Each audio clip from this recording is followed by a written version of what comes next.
કેટલે માટે બરફમાં રસોઈ હા બોલ કે બધા કે અહીંયા આવતા અમે અહીંયા રોકાતા આપણે હે આજે 30/6/2026 અમારા પપ્પાના દાદીમાની પુણ્યતિથિ છે, એટલે કે અમારા માની તિથિ છે. તો આજે અહીંયા આસપાસના ઝૂંપડપટ્ટીના વિસ્તારોમાં નાના બાળકોને અમે ખારી ભાત અને શીરો બનાવ્યા છે. તો નાના બાળકોને આપણે આપવા જઈશું.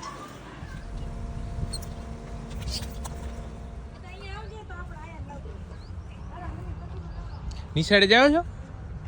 નિશાળે નથી જતા કેમ? ખાલી મજૂરી જ?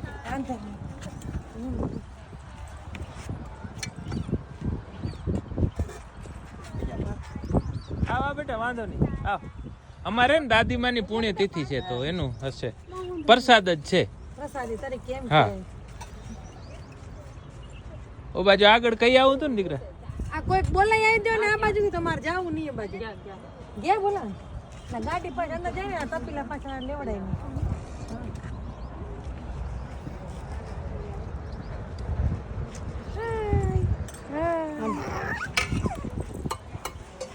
છોકરાને ભણાવતા નથી તમે કા? નિશાળ આજુબાજુ ન હોય ને?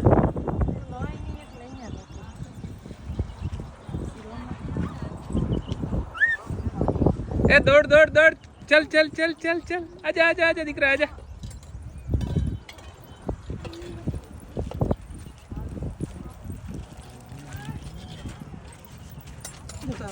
ભાત આટલા જેવા છે.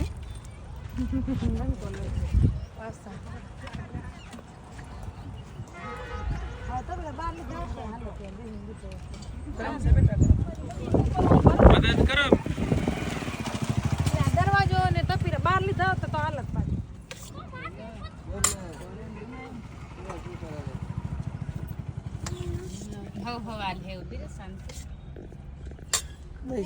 વેલું બનાવીને આવ્યા પણ તમે પાછી બનાવી લો તો બધું પ્રસાદી છે તો વેલું બનાવીને જઈએ તો એમને એટલું બનાવવું ઓછું.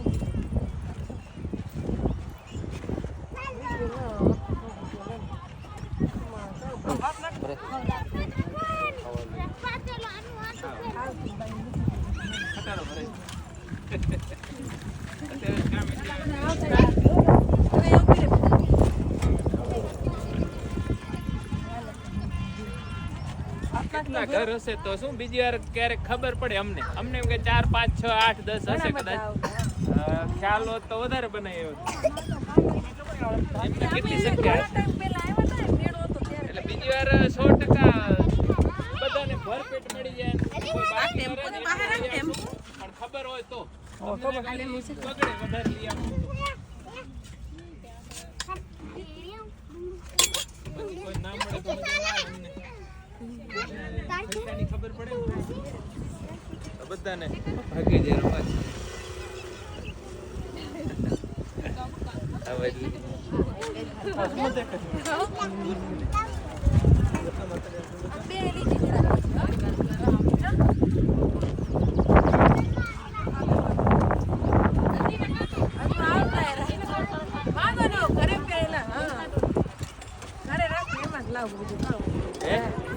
અરે આપણે રાખીએ એમાંથી લાવજો વાંધો નહીં.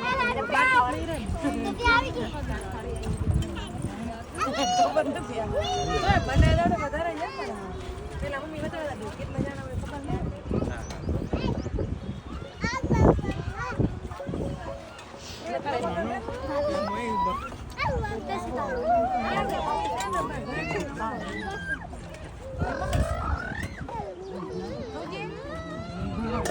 કરવા દે ખબર હોત ને બેટા કોઈને પાસ ના જાવ દે.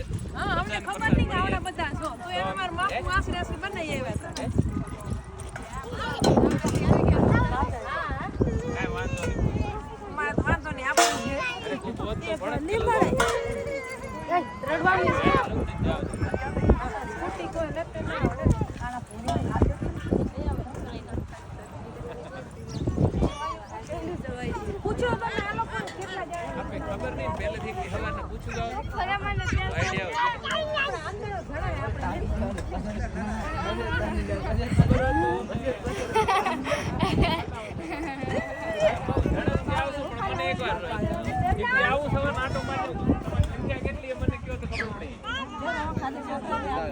કેટલી આમ ભલે ને વધારે ભણે ખાસ હો ને કાંઈ બીજું થોડું હતું.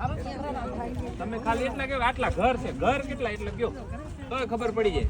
ઘરની સંખ્યા હોય તો ઘરની ખબર પડે ને તો એ ખ્યાલ આવે. 30 ભૂંગા હે ને એટલે 30 એટલે 150 જાણા હશો ને એમ 150 જાણની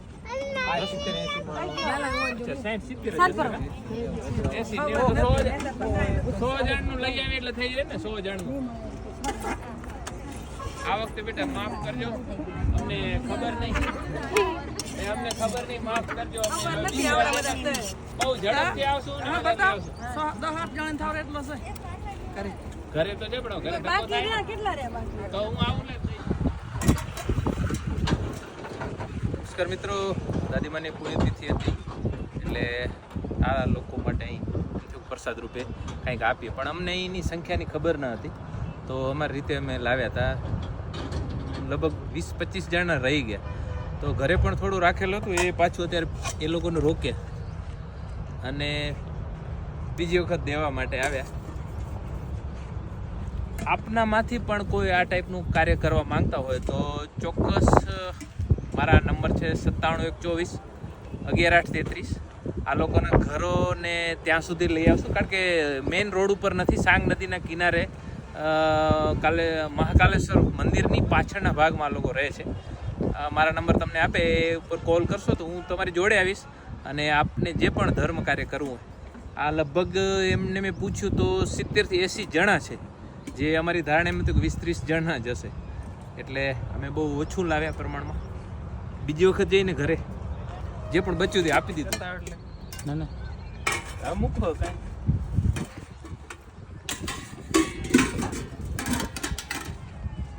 હાલી એકચ્યુઅલી આની પાછળના ભાગે મહાકાલેશ્વરનું મંદિર છે અને આ બાજુ રામ મંદિર છે અને સાંગ નદીથી તમે નીકળો એટલે આ ટાઈપનો આ રસ્તો છે. અમે અત્યારે રિટર્ન થઈ રહ્યા છીએ, પણ તમને આઈડિયા આવી શકે છે કે બિલકુલ અંતરિયાળ અંદર આ લોકો રહે છે.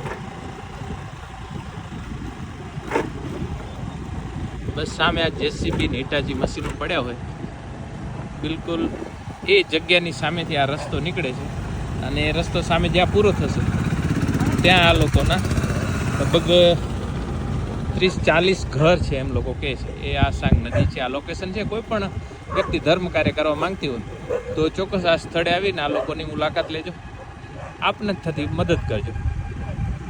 જય માતાજી, જય શ્રી રામ.